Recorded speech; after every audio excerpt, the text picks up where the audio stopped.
All right. Seems like Light hello? has returned. Yeah. Back? Oh, there we go. Yeah, I'm coming back. Beautiful.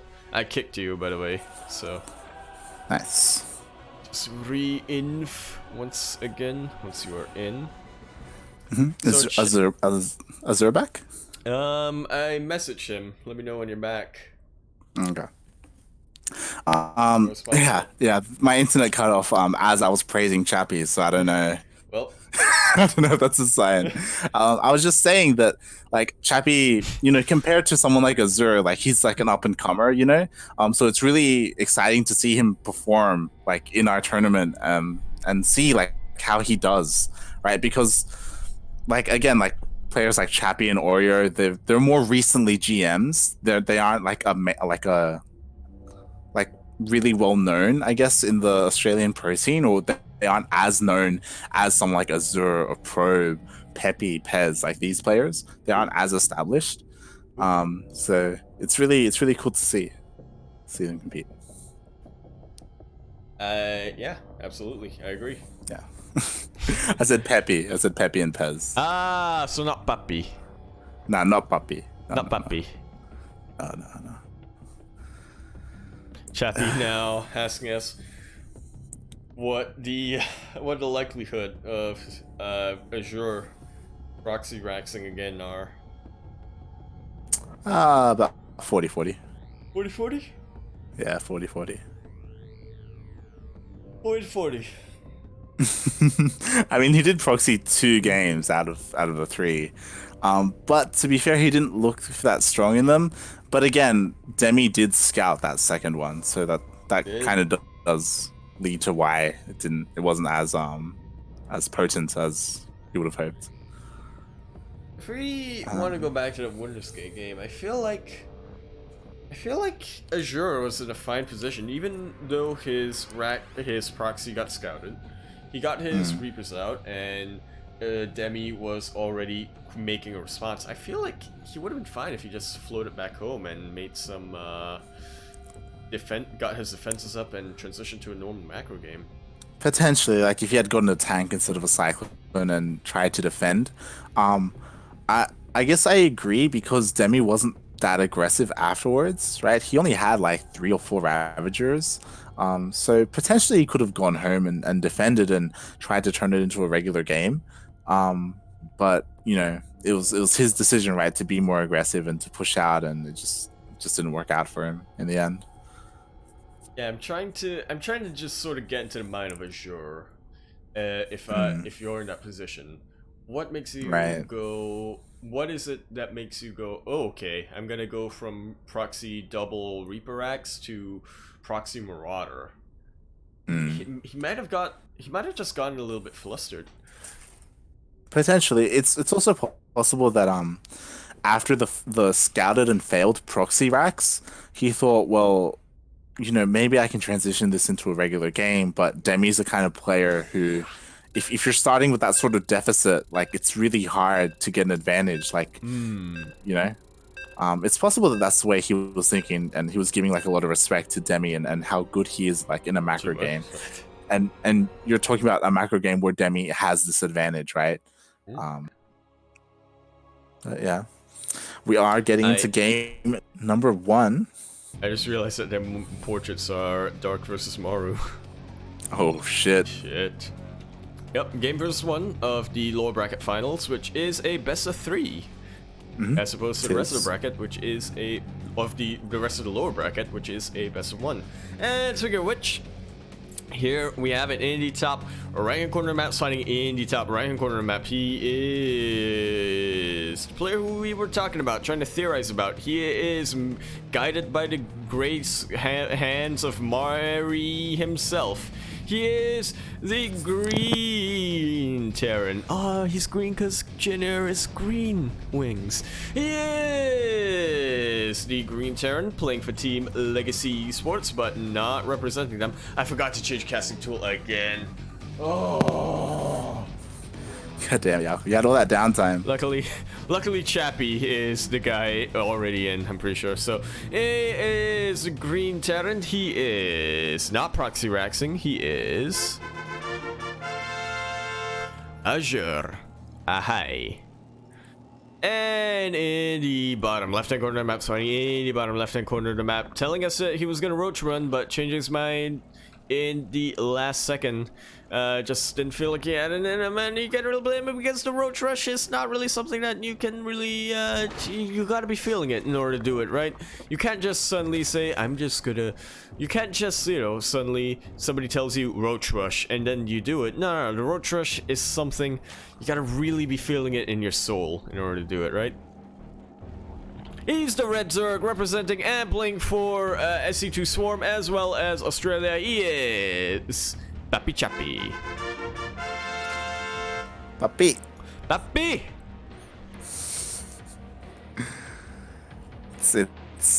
It's gonna be an amazing series when Juanito plays against Chappy. Yeah. Like Yeah.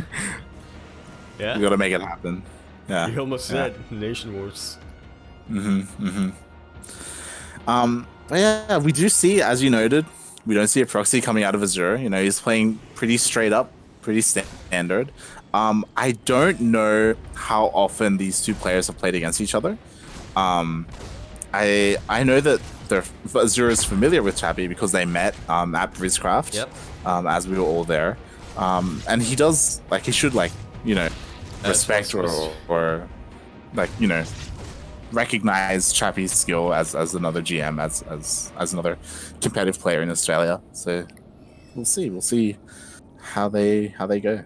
Well, he's seen Chappy play in Nation Wars probably. Yeah, that as well. So he's gonna be on the lookout for ninja bases, mayhaps. Ooh. Yeah, we do see Azure denying the third. Oh my god, it's misplaced. Almost Okay, denied it the second time, but didn't manage to quite get it in the end. The Reaper's life is far more important. Yep. But yeah, pretty standard. We have Overlord speed coming out of Chappy as well. So ideally, he will be able to go in and scout out if Azure is going BCs. And so far, every game, or every game that has gone as long as it can, we've seen BCs pop out. Oh, but he could potentially kill this Overlord before he can scout the. Chappy does send it in a little bit early. He does indeed. Yeah, so he does know that it's a 1-1-1, but that's about it. And I think this is the first time we're seeing Azure come out with Liberators. Yep, today anyway. He has done it before in the past. This typically lends itself to more bio play. However, it's not impossible to go into mech from here, although keep in mind, Liberators do cost quite a bit of gas. Yeah, and we do see Chappy coming in with this Overlord and confirming, you know, what it is. And oh my god, he catches... Manages to catch a lot of these Hellions off his key. Every single one. Every single one. What a nice round. Yeah. And Chappy did send the Overlord in to confirm if there were BCs, and, you know, he didn't see a fusion core. He didn't see a tech lab on the starport, which is one of the biggest tells. So he knows, you know, there's no Banshees, there's no BCs. He doesn't have to worry about that. We're seeing a much different style of play coming out of Azure than we're used to, or at least today. Anyway. At least today, yeah. Yeah. All right, gonna be Which doubling could down. Catch Chappy off guard. Yep. He's gonna be doubling down on these Libs and Hellions though, which might imply that he's gonna go for a more sort of siege mech style, going for more factories. Yep, definitely.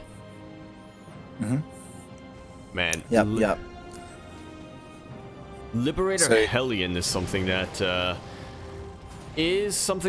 Terran players tend to throw around every now and then, but it's never really quite been the go-to build for a lot of them.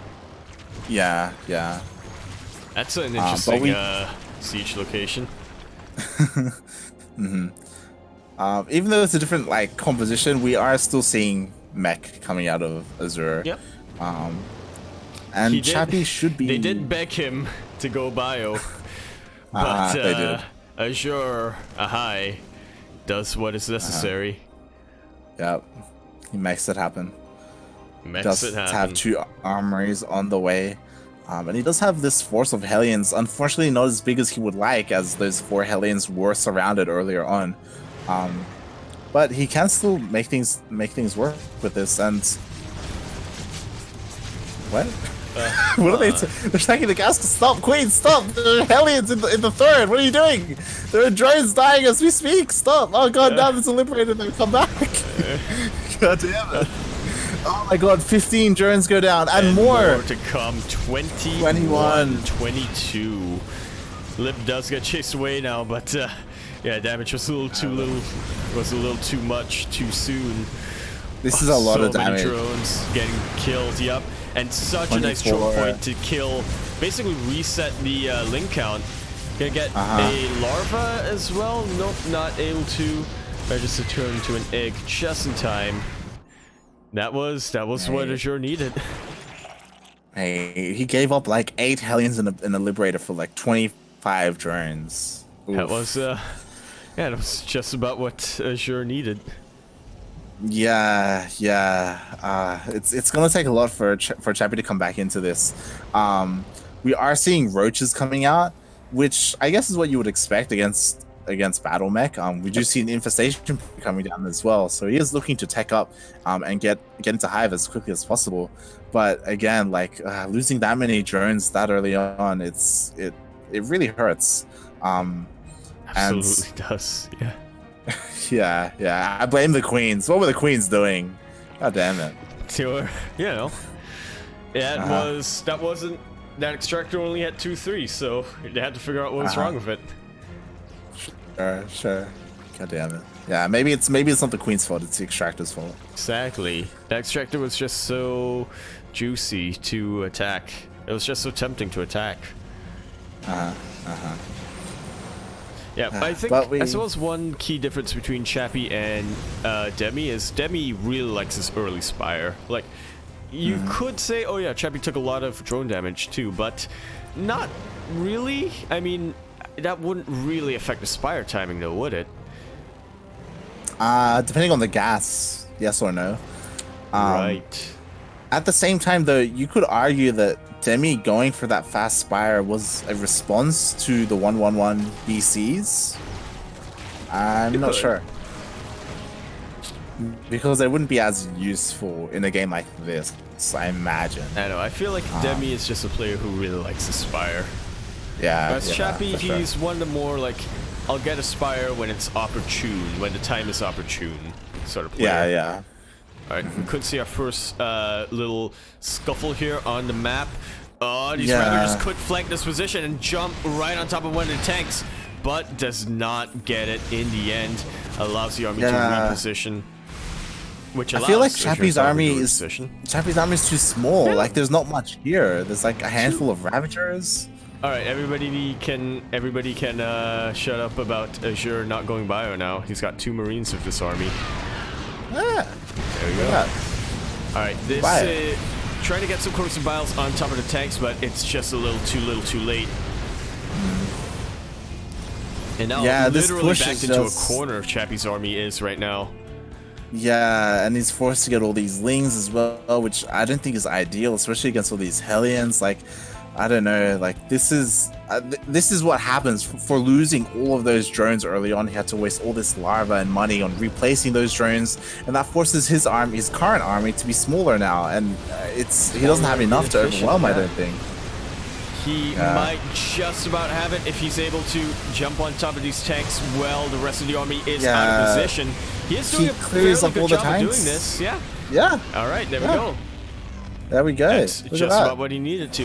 He does still need to respect this blue flame and these cyclones, but as Azure keeps moving closer, oh my god, he's gonna go for the workers. Territory, he is gonna go for the workers once again. Gonna get a 8, 9, 10, 11. Oh my god. Yeah, I was gonna say it's gonna be dangerous as Azure moves deeper into enemy territory, but gets even more workers for it. So that's what he wanted. Yeah, mission accomplished. Chappie would be looking so good if he had cleaned that up without losing workers. But because he lost those workers, like it's looking to go Azure's way again. Like he's ahead. You know, that's not what you want in the TVZ. You don't want to be a Zerg player behind in workers to a Terran. But you do want to be the Zerg player who is getting infestors. He's not getting infestors, he's getting storm hosts. Storm hosts, look. Look.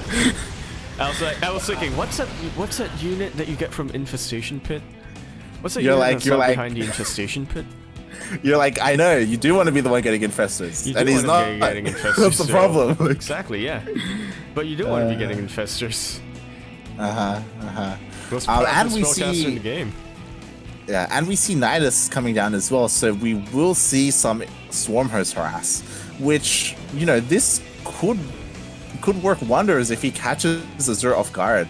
He needs to be really careful though, because these Swarm Hosts are so slow off creep, and if he gets caught by the Hellions, then it could be game. Like the amount that he's investing in these Swarm Hosts. Oh, That but could the be Nidus game. is the way out. That's how they're gonna escape. They're gonna shoot and then go in.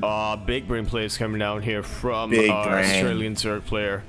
Such a big brain. Look at that. He is more than able to get a ton of damage done over in this third base, I would say. And he also puts up another Nidus here, so he can potentially but he's losing flank more this workers. harass force. Yep, but for the first time in this series, Azure starting to lose a couple of workers as well. He may very well lose this CC as well. No cancel there. Nice. Just about. And at the same time, he should be able to harass the northern base as well, because he had the Nidus there, right? So Yep, he's gonna have to wait for Locusts to respawn. Is right on top of some sensor towers though, so not the most ideal place that you wanted to. But they're on siege. set your The Nidus. tanks are on siege. They are on siege, and sieging now actually puts him in a position to just eat more and more biles. Yeah, but Locusts again, are they're also going to punish these tanks once again, and if they don't, There they're are going to go Thors for there. the CC. There are Thors, so that weakens the Locust count, or lowers the Locust count before it actually manages to go in. yeah. Alright, solid defenses by Azure so far. Yeah. Well, Chappie aside from the defense that is natural. Yeah. Chappie chipping away at him, but not really getting major damage done. Yeah, really well played by Azure, immediately unsieging his tanks to be able to deal with those Locust More effectively, efficient. yeah. Alright, couple of Hellbats right now. He gets surrounded by Zerglings, but they really don't care either way. They don't. The value, Jesus What Christ. just died over there? Oh, Nidus. Nidus. Yeah, the Nidus. This reminds me of the worm from Divinity. But this army from Azure is actually pretty scary. Like, there's a lot of Thors here, and they're pushing in uncontested. Yeah, plus, that's a bigger army, regardless. Yeah, it is. Azure is just about maxed out. I think he had over 80 workers at some point, but yeah, actually clearing those workers was not as beneficial for Chappie, because that just freed up supply for the army. Yeah, and now Chappie loses 17 more drones. Like, he can't really contest with his army. He has a Spire, but Corruptors aren't going to help him at all with this many Thors. He gets Locusts, but how much can they really do? Yeah, trying to get something done, but a lot of them actually being shot out of the sky before they can go straight in. Majority of Chappie's army are in the Locusts right now, and they're just sitting ducks. GG is called. And Azure gonna be showing off his experience and taking that first game of this best of 3 series. Yeah. By the way, Light, I like how Azure was moving deeper and deeper into Chappie's base, right? And the first thing you think of was, oh no, Chappie's losing more workers. Yeah. Light VIP. That's man, important, other people. right? I am. Because I do feel like that's kind of what it came down to. Like, early on, when all those Hellions killed all those drones, and then again when Chappie, despite being down in workers and in army supply, he takes a good fight, but just towards the end, Azure like dives in and kills another mineral lion. Like, it's moves like that just put you so far ahead, and it can be so hard to drag yourself back in, especially at these high level players. Like, they typically don't, or they try not to make mistakes, so it's hard to force your opponent to make one when you're someone like Chappie, right? Yeah, I definitely think as well that you see it happen a lot of time for Terran and Protoss. they're able to claw their way back into games just by turtling up, making a better economy, getting some for... I mean, in the Terran's case, it would be a bit later on in the game where you can really mule hammer, and in the Protoss case, it's also a little bit later on in the game when you have a lot of chrono boosts. But yeah, I can't really think of too many times where Zerg was able to claw themselves out of a deficit. Yeah, it is more about like trying to like deal some damage or pull your opponent apart or something, which Chappie was doing with his Swarm Hosts at the start, like to begin with, but Azure just his defense was just too strong. Absolutely there. He was caught off guard, but once he knew that he was caught off guard, he knew how to react accordingly to not get caught off guard. Yeah. I'm your host, John Madden. Hey, you see, the thing about getting caught off guard, like, is that in the bottom right-hand corner of the map, starting in the bottom right-hand corner of the map, here we have it on Thunderbird. It is the green-winged Terran. He is looking. He's had a rivalry going on with a certain player, and now he's looking to finally get the better of them. But in order to do that, he needs to beat the person playing directly across him right now. He is the green Terran. He is playing for Legacy Esports, but not representing them, and also, but he is representing Australia. We have everybody get your we have Azure. What were you gonna say? Hi. I was gonna say, like, everybody get your puppies, because it is chat. And I was like, no, wait a minute. And in the top left-hand corner of the map, spawning in the top left-hand corner of the map, we have the blue Zerg playing and representing team SC2 Swarm, as well as Australia. His first time appearing in the Grand Platypus Open, looking to perhaps make that royal road, but in order to do that, he's gonna have to take this game, and then the game after this, and then face off against a 4-time champion. But first, one map at a time, he's gotta win this. He is the blue Zerg. Everybody get your puppies, because it is Chappie. What does that mean? Yeah. Why is everyone getting... You're the Hispanic. Why is everyone getting their puppies? Yeah, What's going on here? Get your puppies. Puppy. Yeah, puppy. Alright. So we do see, once again, Azure not going for that proxy. So I'm sure Chappie, can breathe a sigh of relief. Doesn't have to deal with proxy Reapers or proxy 3 racks, as we've seen Azure do against Demi. Most likely we're going to see a more normal macro game, similar to last game. But we'll see. See how this pans out. We will see how this pans out. It's always a mystery with Azure, and I suppose for any Terran player who likes to go 1-1-1. So it's a little bit of a mystery. Will he go bio? Will he go mech? Yeah, will he make BCs? Will he make Banshees? Yep. We'll see. Will he go bio by having a very powerful mech army, but having 2 Marines? Could happen. We've seen it happen. Yeah, we have. Chappie, meanwhile, going for that good old Clash build, although the timing seemed to be a little bit different. Gonna get his Numanized Carapace not that much later, or rather he's gonna get Zergling Speed not that much later than he gets Numanized Carapace. Yeah, he is going for that Overload Speed once again. Marauder first coming down from Azure. Oh, that's... Maybe he's expecting roaches.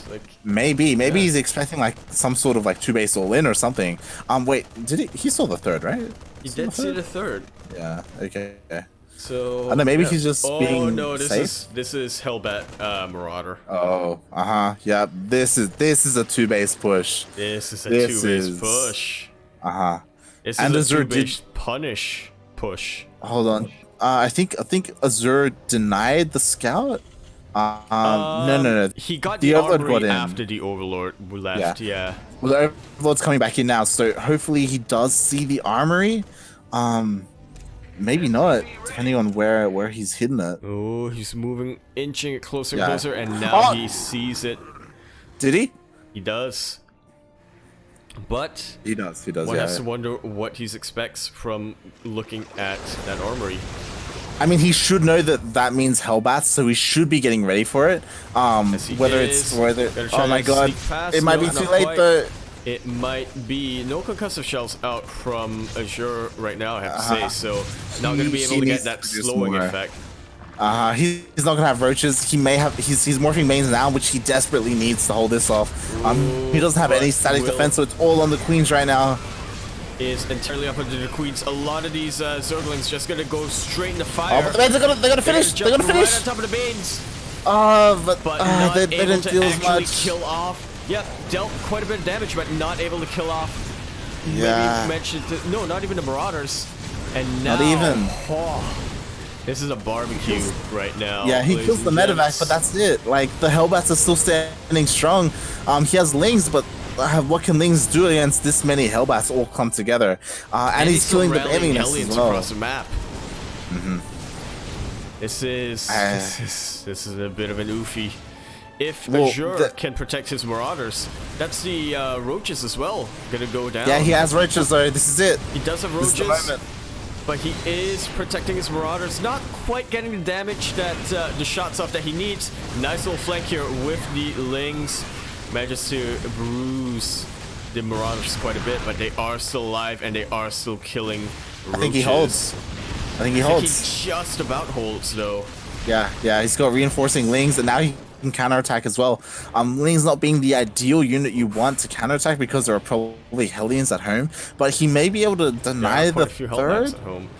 Ooh, that's not a very easy, that's not a very accessible location for a harass. A lot of Hellions are here as well as the Hellbats, but he gets a surround though. He gets a full surround. Yep. His attention elsewhere. He gets into the natural. His attention elsewhere. He allows a lot of damage to take place. He is starting to kite now. The Lings actually not getting any damage done other than those Hellions. I do think it is important that he killed the Hellions though, because that does weaken his follow-up push, or completely stop a follow-up push from happening. There are Banshees, but he does already have an energy and a couple of Queens to push that away. Hopefully he does get a support as well. Yeah, because there are 2 Banshees out on the map, I believe. But it looks like Chappie has survived, and this is gonna transition into a more. Yeah, for the time being, and he's looking pretty strong too. Like he's got a worker lead. He's down in army. That doesn't matter too much, not at this moment anyway. Yeah, he's playing. You could argue that he's playing a little bit greedy, but he kind of has to right now. Yeah, he 100% is, and he can't really be punished too hard for it. Exactly, that's what I mean. Like him catching those Hellions with his Lings like ensures that the follow-up push isn't as strong as it could have been, and he is being very greedy by getting that 4th base, which could be denied by these Banshees moving across the map. He does need to be careful. He does need to make sure that there are Queens in position to protect it and stop that from happening. So he does. The Overseers are already in place, which is great. Target firing the Queens of High Energy. That's just about what Azure needs. He's going to lose 1 Banshee, which is not what you want to happen if you are a Terran player. Banshee for a Queen, not ideal. Yeah, I feel like he could possibly punish these Queens a bit more if he can kite, because he does. Okay, he doesn't have Banshee speed quite yet. Pretty soon he'll be able to, though. Yeah. Gonna go into that good old McLaren style build, which is kind of like Bio, except it's not. Yeah, it's not at all like Bio. Yeah, it's kind of like Bio, but it's not. But he's committing to these Banshees. He's continuing to pump them out like one after another. That's what you do for McLaren. And what would the follow-up from this be? Like, you've got Hellion, Cyclone, Banshee. The follow-up is GG from your opponent. From your opponent for you. Right. Or for you from your opponent. Either or. We do see a bunch of Ravagers coming out. I am interested to see what Chappie's plan is. Like, he's going Roach Ravager.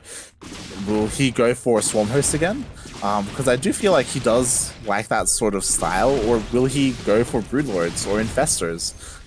Because again, I'm not sure if he enjoys that style of play, the whole Broodlord. Well, what? That Broodlord Infestor style, yeah. Yeah. That is, well, I'm trying to think back, but now that I think about it, he wasn't in a position last game to go into that Infested Broodlord sort of style, so it could have been that, but again, he might not have quite liked it. There are a sizable amount of Zerg players who don't like playing that style. There it is. He's pumping out Swarm Hosts. That's what I thought. He does love his Swarm Hosts. And he's in a much better position than last game. Like, he didn't lose like 20 plus workers, you know. He's ahead in work. Well, he's not ahead in workers, but like, he's in a decent position when it comes to his supply. And he's going for that Nidus again. I like it. Yep. It's quite stylistic of him. Wonder what sort of positions on the map, or what sort of map vision he has to take advantage of them. Very nice cutting from Azure. Both he and Chappie are playing a bit of a dance. Meanwhile, these Banshees really getting damage done on Chappie's fifth base? Alright, Chappie decides to pounce entirely on top of Azure's army, being a little bit adventurous here, going completely off creep. I mean, he can do this. Like, the Banshees aren't with the army, so Azure's army isn't as strong as it could be. Insane that the Banshees do come in. Oh my god, they're getting the Swarm Hosts. Oh no. They're starting to get That's the 4, 5. They're getting all of them. Chappie. Yep, and there's some in the Nidus itself. Puppy, what are you doing? Puppy Chappie. Right, he's gonna open up he's gonna open up that Nidus, so if he manages he's gonna kill the Nidus though. He's forced to pull them out. Forced. Oh no, and he's gonna get every single Swarm Host. They aren't underneath the spore. This might be the killing blow. Mate. Or at least one of the nails in the coffin. A follow-up push is coming down from Azure. Gonna try to at least be threatening on the map. Make sure that these Banshees can really get their full potential out. We can't understate. He killed like 16 Swarm Hosts. He did kill that was 16 Swarm Hosts. That was the game. That was the entire game plan off Chappie. Just gone. Yeah, that's like his whole army, and they're still going. They're killing all the queens. Like, there's no anti-air anymore because the queens came in like 2 at a time, and that's it. Like, that's it. The Banshees alone won this game. It really did. Oh god. Oh, no. There is the fact of the matter that the ground army was distracting Chappie, so he couldn't deal with the Banshees, but yeah, there's a lot of damage being out now. I cannot see Chappie coming back from this anytime soon. No. As we said earlier, it's not often that you see the Zerg player coming back from a deficit, unlike their Terran and Protoss counterparts. Yeah, I mean, you know, Azure's already in the base of Chappie. Like, this, I can't see anything happening. Like, there's no Spire. Oh, there is a Spire. Sorry, there are Mutas coming out, which will be good against the Banshees. But there are already so many Cyclones. Like, I can't see the Mutas doing much, to be honest. Well, Chappie is trying to. Seems like he's trying to bruise the Mutalisk Cyclones before the Mutalisks do get out. But for now, it just seems like a desperation sort of move. Cyclones are already picking off these Mutalisks one by one. GG's call.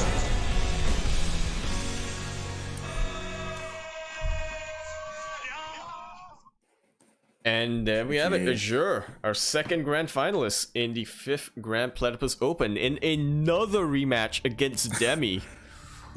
Who is gonna make it out? Not a bad final placement for Chappie in his first ever Grand Platypus Open, getting 3rd place. That is pretty good. Unfortunately, we don't really have a prize for 3rd place, but yeah, I was glad that we were able to see Chappie regardless. So excuse me, can you do like a 5-minute break? Yep, absolutely can. Okay, cool. Sweet. Just have to take care of something. Sure. And as we do that, we shall go into our clip break. Enjoy some, whatchamacallits, duct tapes of years gone by. Feel free to stretch your roaches, hydrate your hydras, and drain your disruptors. I will see you when it's done. Do not go anywhere. Or do. I can tell you what to do. Go ahead and do that. And we are back. Hope you enjoyed that duct tape. I definitely hope that Demi was watching that, because that's the origins of his name. It is. It is. It kind of came out of nowhere, but it's a thing. It's a thing now for whatever reason. For whatever reason, mate. For an amazing reason. But we are getting into the first game of the grand finals between, I mean, you should know them by now, right? We see them almost every week. Almost every week, and they always face off, yep. It is destined, it is written in the code. Krug must always face Varun. Stuck in an eternal struggle. Locked against humanity. It was locked down in the ancient archives. Demi, you know, he is a champion for the shark god. Azure, yep. The champion of Azure. No wait, who is R'hllor? He is Azure High. And speaking of which, here we have it. Oh, I just realized we have a TBC finals. That is refreshing. Is it refreshing? What are you talking? They always face in the finals. What are you on about? Yeah. God damn it. In the top left-hand corner of the map, fighting in the top left-hand corner of the map of Thunderbeard, we have it, the green. I was like, what is it? No, the opposite of that color. What is it? No, not red. The opposite of that. It's green Terran. Here we have it. We have, I don't have my statistics, so I can't actually like spout off any statistics, but looking to finally perhaps win his first ever Grand Platypus Open by getting the better of his rival, who has denied him the title twice. Twice, isn't it? Twice. Could be twice. Yeah, it's twice, because he did play last week. Yeah. We have the green Terran playing for Team Legacy Esports, but I forgot to update casting tool. But not representing them, but he is representing Australia. We have Azure. Ahai. And in the bottom right-hand corner of the map, spawning in the bottom right-hand corner of the map, we have the red Zerg. Playing for and representing Team OSC Elite, we have the Red Zerg, all the way from India, GLHF and Krug, and getting GLFHF in response, we have Demi. The Shark. Alright, okay, so it is important to note that Demi does start with a +1 score advantage, as Azure is coming from the lower bracket. About that. You're gonna make the intro even longer? Okay, that was 2 minutes. Starting out with 1 point advantage, we have the Red Zerg, Demi the Shark. Okay. Nice. Flawless. And yeah, again, we've seen these two face off many times. Unfortunately, most of the time we see Demi come out on top. Azure has taken many games. He has even taken a series, but again, I feel like Demi is the mountain so far, that Azure has to climb and overcome. Demi is the mountain, that Azure is the hound. Anyway, yeah, Demi, I would say so far it's been a little bit of a one-sided rivalry. Not they just like, when they play, it almost feels like Azure is the one who makes that first fatal misstep, right? And then Demi just takes full advantage in it, but you know what it's they like? play extremely close. You know what it's like? It's like Boxer and Yellow. You know? It is like Boxer and Yellow. Everybody's like, yeah, that's a massive rivalry, guys. Yeah, but Yellow only really beat Boxer, and like, sure, he's beaten him. Oh, Game paused. Yeah, Yellow did beat Boxer a couple of times, but like almost always it was. Yeah, most of his wins came from Pro League. Yeah, like almost always it was like they meet in the finals and Boxer always wins. Yeah. But it's still entertaining because they still went back and forth in games. And and like they were the ones to like go up against each other constantly. Wait. Game resumed. There we go. Perfect. There we go. No mistakes, mate. But yeah, it is definitely like Boxer and Yellow. If Boxer was a Zerg player. Yeah, with the races reversed, of course. Yeah, I often see that happen.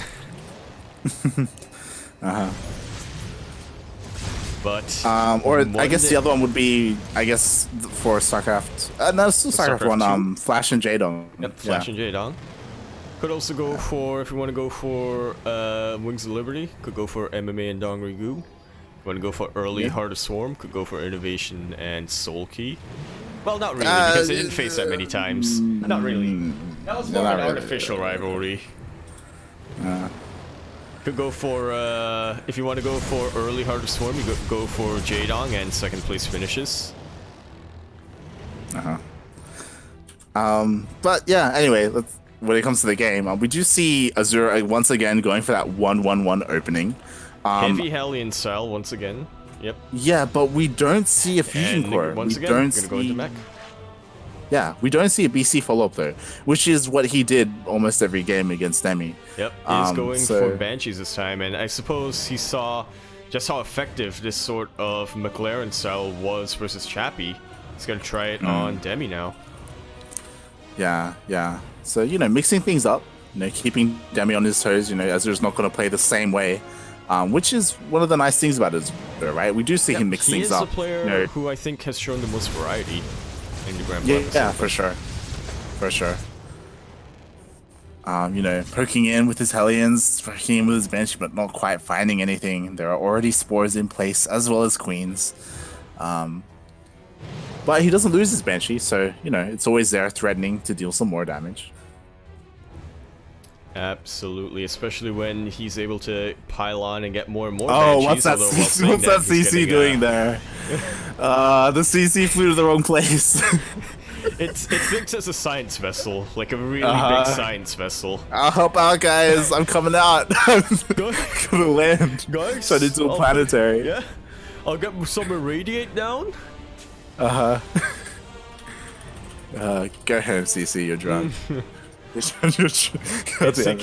thinking of its past, you know, when it was a science vessel. Right, fucking right. We do see these so we got Liberators coming out to try and deal some more damage, which I quite enjoy. I don't think he made Liberators in his games against Demi. He did once, I want to say. In the final game, I believe. No, he proxied that game. In the second game, he went Liberators. Okay. Trax is gonna be it's a little bit adventurous for scouting Rax. yeah, but he does scout where the creep has gone up to, and that the rocks are being broken down. Don't know how useful that Rax will be, as Queens should be attacking us soon. I mean, once that Rax is gone, he's not able to build any more factories. So until he builds Rax, no, True doesn't build Raxes. No, he does not. What happened to the Liberators? Are they still just chilling around? They are. Well, he only got one limb. Oh, there we go. He's getting some damage done. Yeah. There we go. 7 workers. That's pretty good. 7 workers and a bunch of larvae. Well, that happens. Azure's trying to shave off the Ling count from Demi. Takes a lot of casualties while doing so, however. Yeah. Demi already had his army there, ready and waiting for the for the Hellions to jump in.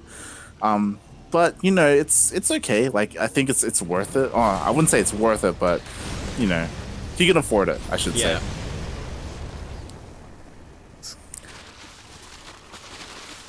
Definitely is. Oh, okay. And here we have Demi's tech of choice. He is getting out 4 infestors, and he is skipping that spire once again because you know there aren't BC. Oh, never mind. Getting a spire, yeah.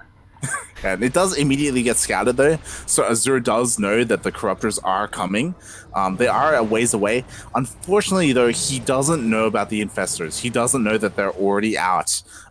So again, I don't think we're gonna see ghosts. I don't know. I don't think so. Yeah. Yeah. Azure has.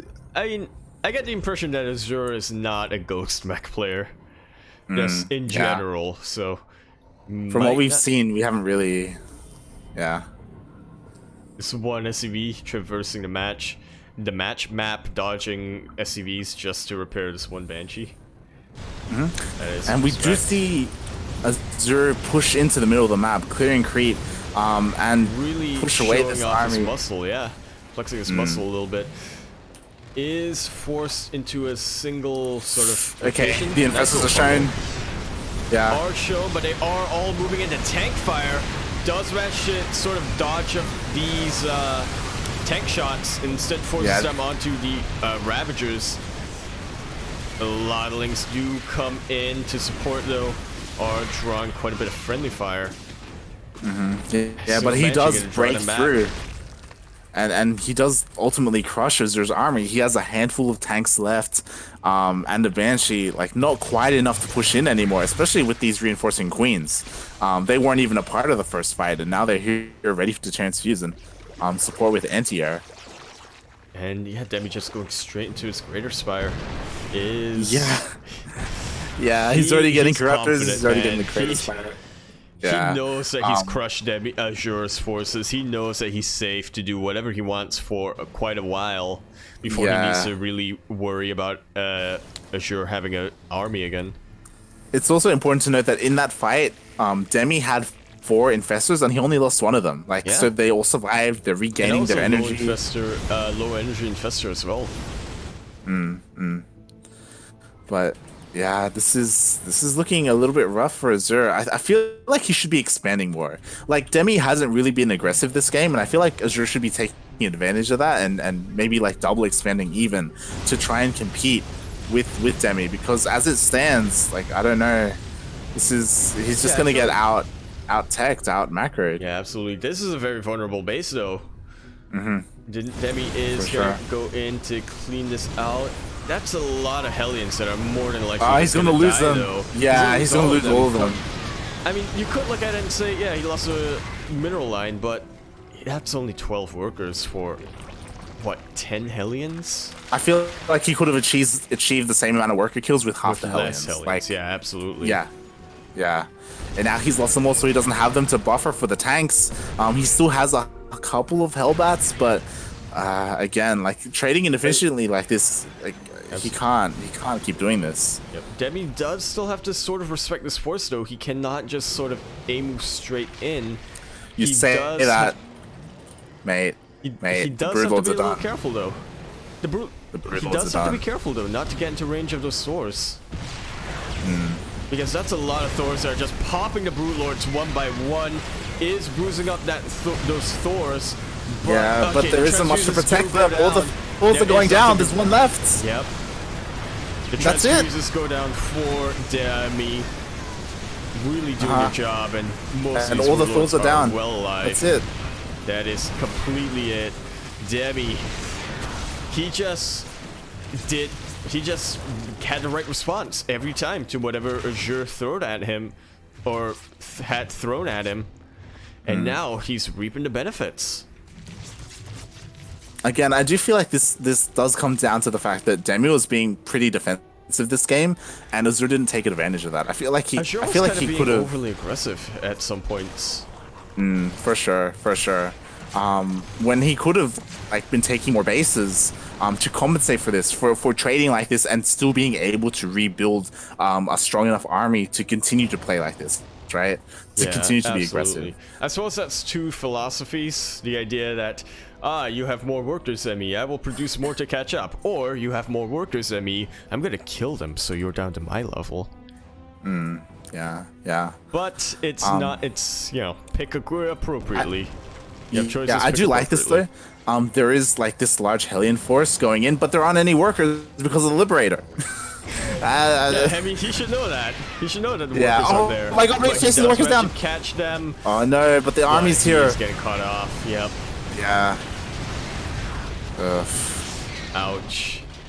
Again, he gets 9 workers, but for denied what? and denied. Yeah, just denied and denied and denied time and time again.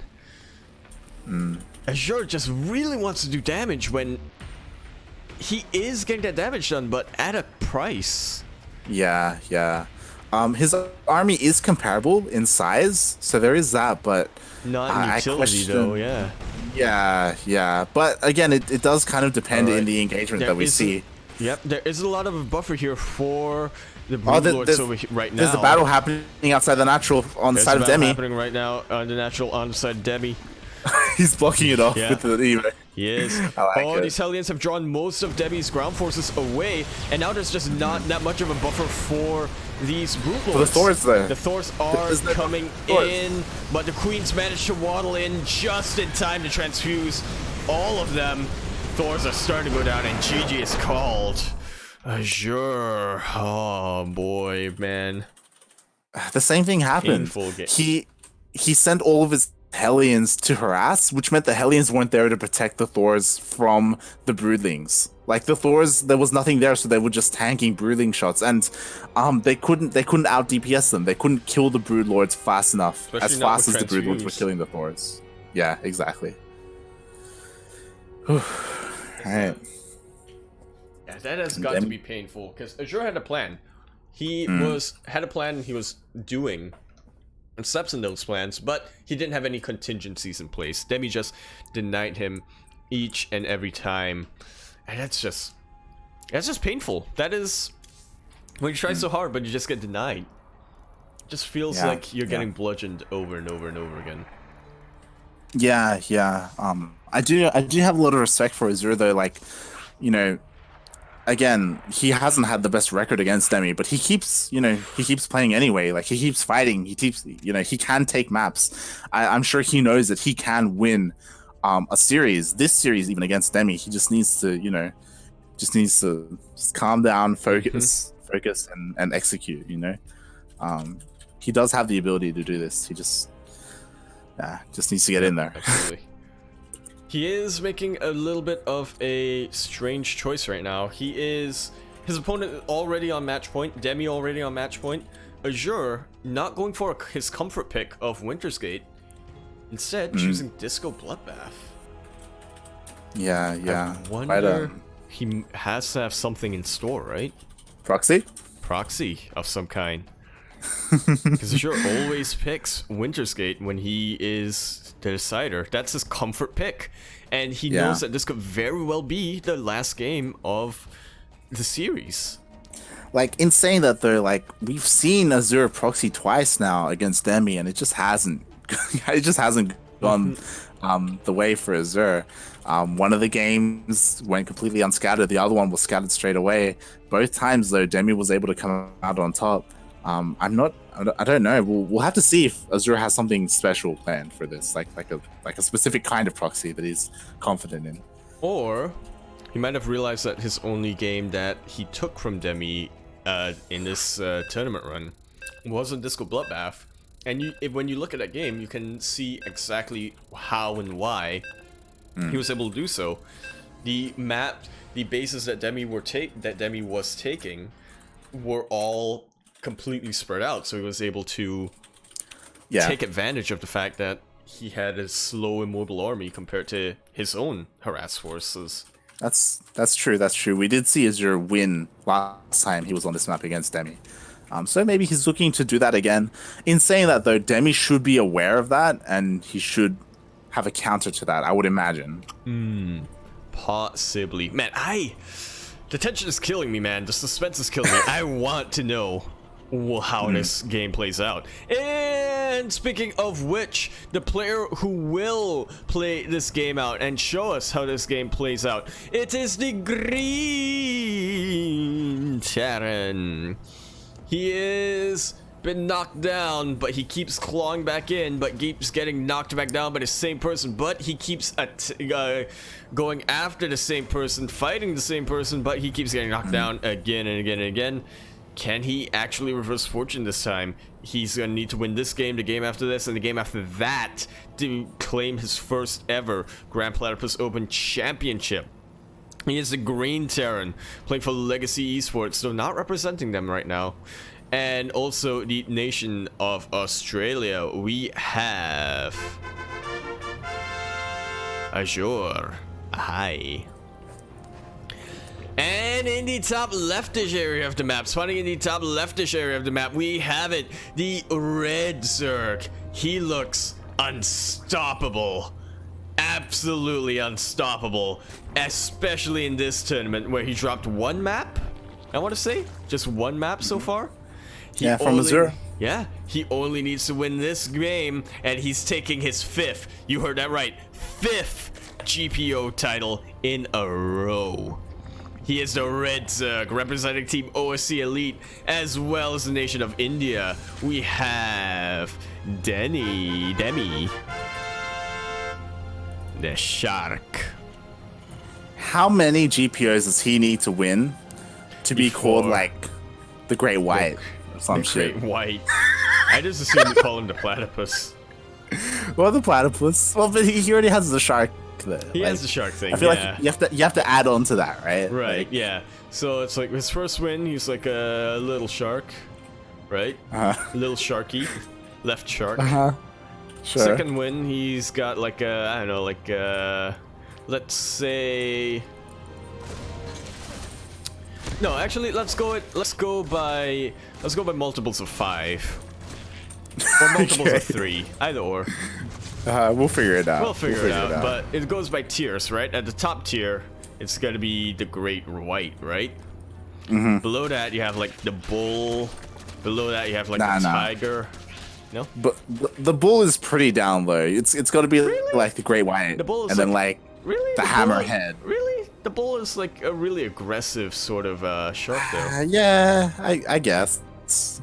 It's the only shark that swims in fresh water. Not wrong. I will put the Hammerhead up in the top 4, though. Yeah. You know what? We'll figure it out. We'll make a chart. We'll make a chart. Make a spreadsheet. Make a spreadsheet. Yeah. We will consult with several National Geographic documentaries. Yep. Azure, Get a ranking finally going. switching things up. Oh shit! That's a lot of Marines. You do not do that Bio. unless you're playing Bio. This is Bio. He was begged to do this several times by his opponents, but now he's finally going to deliver. Mate, he's going for a Widowmine drop. What's going on? He is going for... Oh no, I think he's just going Marine Widowmine Medevac. Oh shit. Without stims as well? Stimless? He might get stim later, but I think he's going to go for a Marine Mine drop. Yeah. Have that mine as a sort of anchor to fall back from. It's probably just going to go straight into the main. To be fair, this is probably gonna scouted. Yeah, I was gonna say this is timing. I was gonna say this is gonna blindside Demi. That has got to be in contention for worst timing or best timing, depending on how you look at it. Yeah. Man, I was gonna say how like this is, you know, playing this like insanely different style compared to what we've seen from Azure today, could work in his favor, you know, catching Demi off guard, but he immediately scouts it with an Overlord, and you know, he should be able to respond accordingly. Nice location to drop into. For sure. Hey, Volticus, thank you for the sub. Single from Len. Oh, that is a whiffed Widowmine drop. Yeah. Or not drop, but you know, Widowmine shot. And now, oof, Azure. Yeah, again, like this got scouted, so I can't imagine this doing too much damage. You know, we do see him focusing the Queen, but we see a transfuse go down. Saves the medevac. Almost gets the medevac. This is arguably worse than a 2-on-1, because at least with a 2-on-1 you have stim, right? You have combat shield on the way. could have really worked out because you get it earlier than when a 2-on-1 would hit. Mate, But he's transitioning into mech. He is transitioning into mech. He's getting BCs. He's going back. He's like, oh, God damn it. fuck this. Like, this clearly doesn't work, right? I played by it once. But I mean, yeah, that sort of drop style opening, it is a bit of gamble because you are putting quite a lot onto the Widowmine. Now, there are ways to make it more controllable, have like, you know, unborrowing, have it dropping or selecting your location and where you want to drop, that sort of thing. But Medevac gets sniped. yeah, Widowmines are never 100% reliable. Yeah, and we do see the Overlord once again going into Azur's main base, scouting the starport. Core, he but doesn't does see the starport. He will see the fusion core pretty soon. There's no anti-air to chase this away. Oh no, he turns around. He turned around. Yeah. Did not see it, but he should see this BC pop out. Yeah. Unfortunate. Maybe. Oh. I mean, now it's rallied, so yep. Yeah. Unfortunate, man. But there's a lot of Hellbats, and he's gonna push in with that battle cruiser. Ooh, there isn't a lot here other than just Ling Bane. This is pretty good. There aren't any roaches. It's just Ling Bane and just Ling Bane. He should be able to split here. Even Lance the Viking just for an additional DPS. Yeah, but he's giving him time for the Banes to finish. The Queens are focusing down the BC. The BC isn't standing too strong. Yeah, he was, but there were some pre-splits as well as the fact that the Hellbats were able to soften up those Banshees? Yeah. Banelings.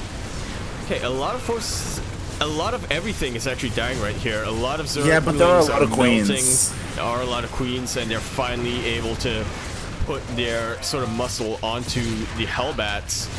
Hellbats getting surrounded and killed by Zerglings. You do not see that every day. Yeah, I feel like it was a good push, but I feel like he took a little bit too long. He was a little bit too careful. Like, we saw him police sprint with his army and then just stand idle a little bit outside the third of Demi. He was a little bit too tentative, and that gave Demi enough time to get his Banelings out and defend against that. You're absolutely right there. This wall, he's gonna have to raise it. Oh, Thank you. Jesus Christ. Almost sneaks in there. Almost. Alright. What is... When you're in the mine... When you're in the position of Azure, right? You tried 2 pushes so far. 2 very progressive pushes. And they were just swatted away like...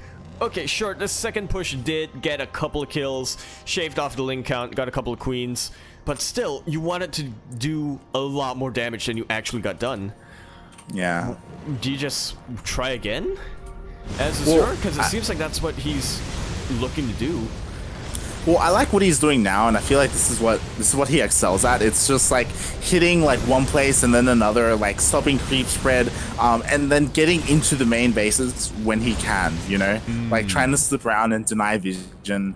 Like this is what we've seen him do when he won his game on Disco Bloodbath, right? Where he kept hitting the northern base and the southern base and eventually starved Demi out. And he's doing the same thing here. You know, he has the BC ready in position to move in while the Queens are getting distracted by these Hellions, right? Like he's trying to multi-prong. And I feel like that's typically where he does the most damage. Yeah, he kills the Queen, should be able to kill the Spore. A single Spore is not gonna dissuade these BCs from really punishing the Zerg player's economy. And the Queens were out of position. They were defending against the Hellions, so they have to waddle all the way back. At the same time, when they waddle back, the Hellions can move in and hit the third. But we do have mutas coming out. Yeah, Demi's gonna move in with his own air harass force. His attention a little bit split elsewhere, but once he realizes that there are no turrets, he's just gonna go straight in, A move. But he teleports back with his BCs. Does teleport the BCs, but will he be able to just chase repair, him away before? Alright, nice repair. Good. I meant like chase him away before the mutas wipe out the SCVs. Yeah, true. They got quite a few, but it could have been worse. Yeah, unfortunately, Azure did pull back with his Hellions to defend against the mutas, where I feel like it would have been better if he had committed and gone into the third with them while the Queens were attacking the BCs in the main. Yep. Could have, he could have dealt like a little bit more damage. Look, like we can't all have our F2 keys unbound and be forced to click on it when we need to. Yeah, unfortunately. Um, but yeah, these mutas still doing damage where they can. You know, the missile cards aren't all quite up yet, so they're still finding a use, despite being scouted and despite the BCs. And it's like cyclones. More importantly, they're buying time. They're keeping the army at home. You know, where it could be pressuring a third or fourth base and dealing some damage right now. Which I think is an issue, right? Like there are all these Hellions and Cyclones chasing these mutas, like three mutas. Like they shouldn't be here. They shouldn't, yeah. Yeah, they could be clearing creep at least. Yeah. Yeah. And as we see with that bot time, Demi is going to go more further and further ahead, getting his corruptor count up, way up. He's going to be able to get rid of any of these BC. Wait, how many corruptors has he got? 18. A lot. Ouch. A lot. 18. That's a lot. Versus 4 BCs, that is a pretty big difference. Yeah, we do have 3 tanks on the way, so this will be reinforced with a ground army, which I do like. However, that Broodlord, like, Hive is on the way. That Broodlord transition is coming, so I would like to see a couple more Thors. But there are some rough Ravager hits, and oh my god, this might be it. It might actually be. Oh no! The ground army is pressing through regardless. Hellbats really showing off that in high enough numbers they can melt anything. Yeah, it's because of the corruptor count. He has too many corruptors instead of Roach Ravager. And this one tank and these 2 cyclones are basically providing the backbone of the army. Really, yeah. Hellbat softening him up quite a bit and just letting those cyclones clean up. But again, as that happens, we have the corruptors out on the map trying to pick off whatever they can, but they run into Thors. Which run into Thors, although not the most efficient use of Thors, I should say, but now the roaches are back with a vengeance. Nothing is siege here for Azure, and he is just gonna pounce on top of this. Azure's army gets caught off guard in the middle of the map, and he's gonna lose a tank, and potentially he could lose more. His tail between his legs, and now Devi is he's gonna get the Thor. Gonna go straight forward. Yeah. And that's it. Like that's his answer here. Like he has a couple of cyclones, but that's not enough for all these corruptors. As we speak, like Hive is done. I'm pretty sure. It is done. Yeah, he's getting his greatest fire's on the way. Yeah. Although Azure keeps trying to push Demi all the way back, as much as he can, anyway. Well, I do feel like right now Azure is on a timer. Once that greatest fire is complete, like he needs to have a high enough Thor count, a high enough BC count to deal with them. Otherwise, they're just gonna roll over him. Like there are so many corruptors. I don't see a good enough anti-air army being created from Azure. Nor do I see a good enough anti-ground army when you have this many Ravagers coming down. Wow. Oh. He doesn't even need the Broodlords. He does not. That's for sure. These corruptors are just cleaning up whatever infrastructure that Azure has left. Well, really, it's the Ravagers just decimating Azure's army right now. Yeah. All of these corrosive biles, that is not easy to dodge. And Debbie isn't making it easy to dodge either. Azure still gonna hold on in there. It is the final game, potentially. This is the only game that Debbie needs to win. But again, like even if he clears up his ground army, there are all these corruptors, and Greater Spire is finished, so he can start making Broodlords. Like it's absolutely can. Waiting for that corrosive whatchamacallit thingy thing, caustic spray to actually finish up. But gee.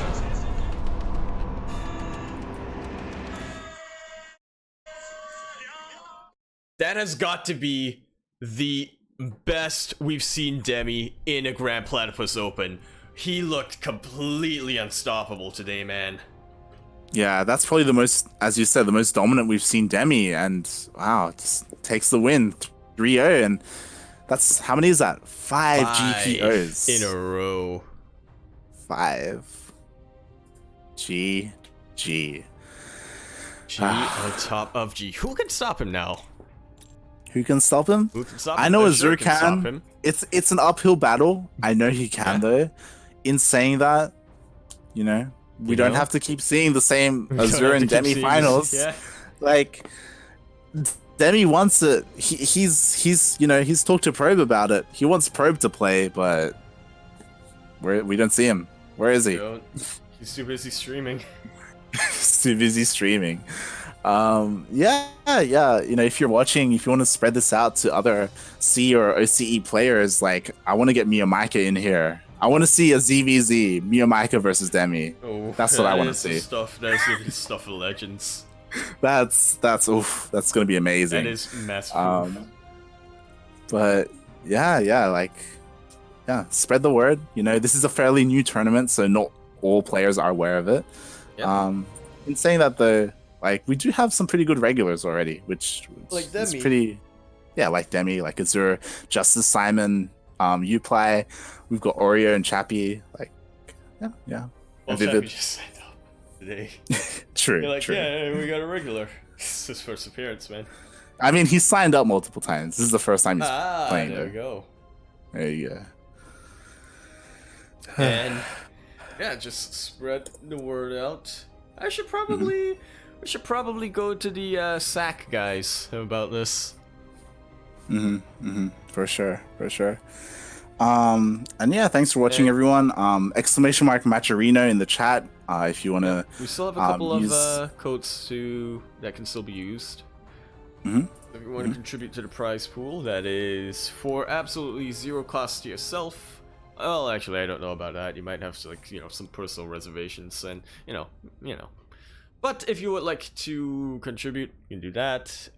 Follow us on Twitter, exclamation mark Twitter in the chat, and join our Discord where we will answer give advice. We'll get Senor Pato to answer any questions.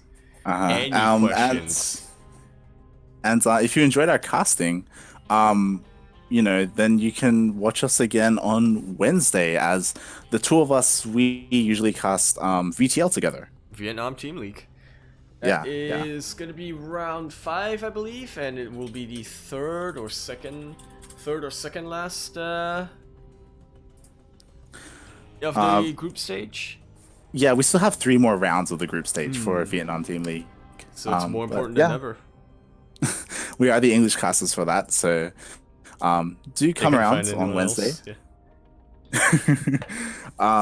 And yeah, we also, the regular caster for GPO is Yakuzaku and Quirky.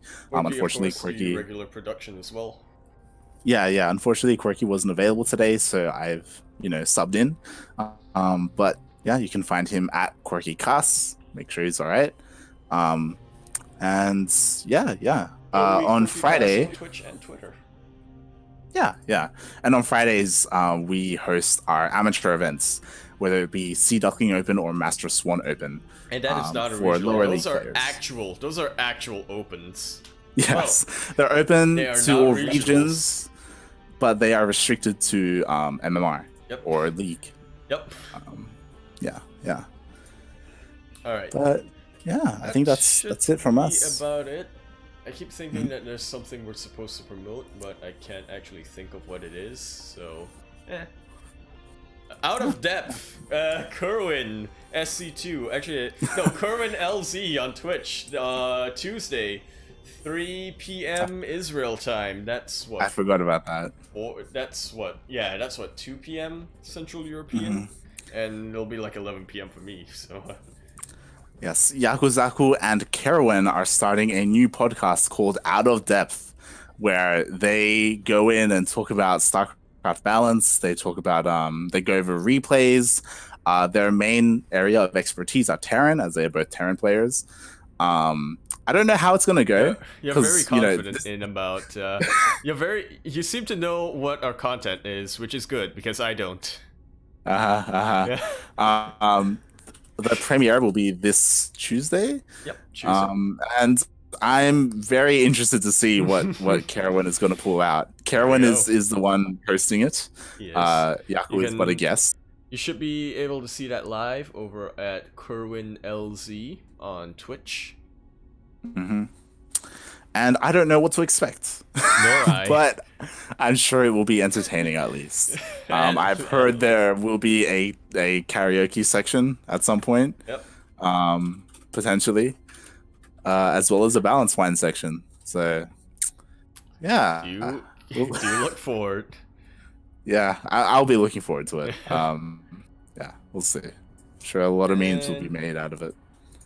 And if nothing else, this was my Bato Hermano Light VIP. Check him out on Twitch and Twitter. And yeah, that should be all. Yeah, thanks for watching, guys. Now And congratulations to find- Demi. Congratulations to Demi, 5 times in a row. Yeah. Now to find somebody to raid while I mute the stream for 30 seconds before I close it. So, yeah. Thank you once again for watching, and we'll see you next time.